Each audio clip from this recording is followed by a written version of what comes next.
Oh no, now I'm late. I don't have any time for breakfast. Hey everyone, it's Miss Aubrey with Eat Right Philly, and today we're going to talk a little bit about the importance of breakfast as part of a healthy lifestyle. Did you eat breakfast today? If you did, you might feel energized, you might feel ready to take on your day and ready to learn. But if you didn't have breakfast, you might feel tired, sluggish, you might even be in a bad mood. And who really wants to be in a bad mood? Like you saw earlier, I totally understand that breakfast sometimes isn't the biggest priority in the morning.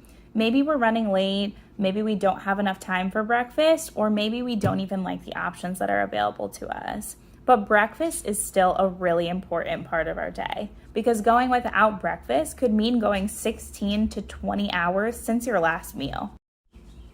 Breakfast can really be as simple as 1, 2, 3. So we're going to talk about carbohydrates, fats, and proteins. When it comes to number 1, or carbohydrates, we actually have 2 things to think about. There are simple and complex carbohydrates.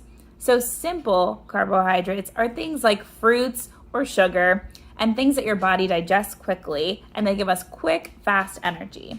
The complex carbohydrates are things like whole grains that give us energy that's long-lasting throughout the day. So we want some of those in our breakfast to make sure that we can stay full until lunch.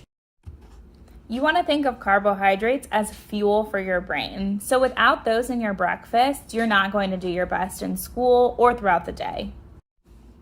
The second thing we want to think about during our breakfast is incorporating some healthy fats. So unsaturated fats are a great way to get fats into your breakfast. So these are things like plant oils, avocado, nuts, and seeds that are going to give your body those essential fatty acids that you need.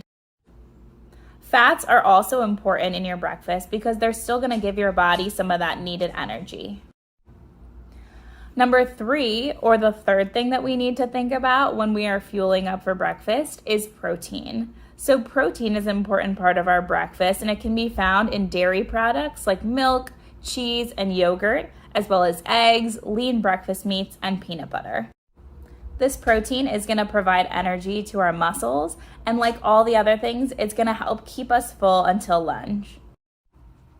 One good thing to think about when we're choosing our breakfast and we're trying to get this carbohydrate, fat, and protein is to make sure that we're having foods from at least 3 different food groups in our breakfast.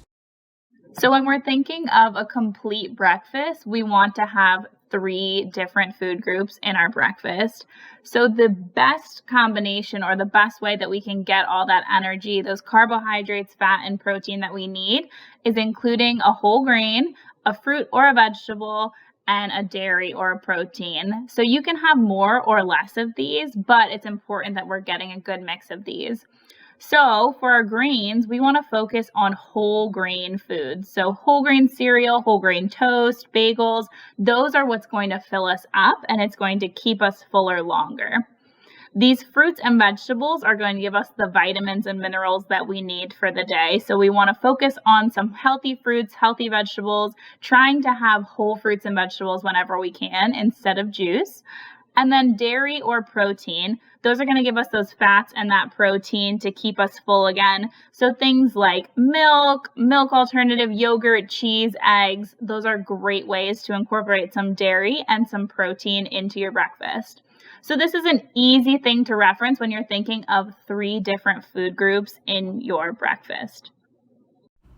Having that in mind, let's go make a breakfast with 3 different food groups. So a really quick and easy breakfast idea that I like to do a lot, and you can do too, is to make a smoothie for breakfast. So you're probably thinking, how can I get 3 different food groups into my smoothie? So what I like to do, and what you can do too, is I like to make smoothies with fruits, vegetables, and a little bit of dairy. So I have in here some pineapple, mango, banana, and then some kale as well, and I'm gonna top it off with milk. So I've got 3 food groups in my breakfast really easily, and it's really quick.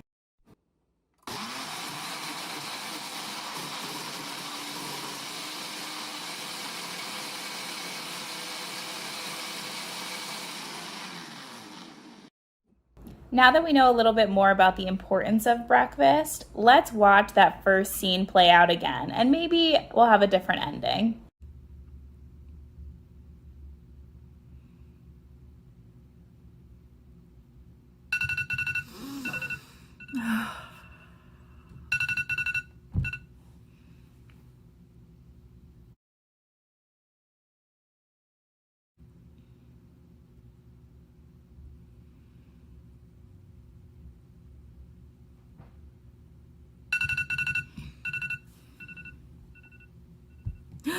I'm late.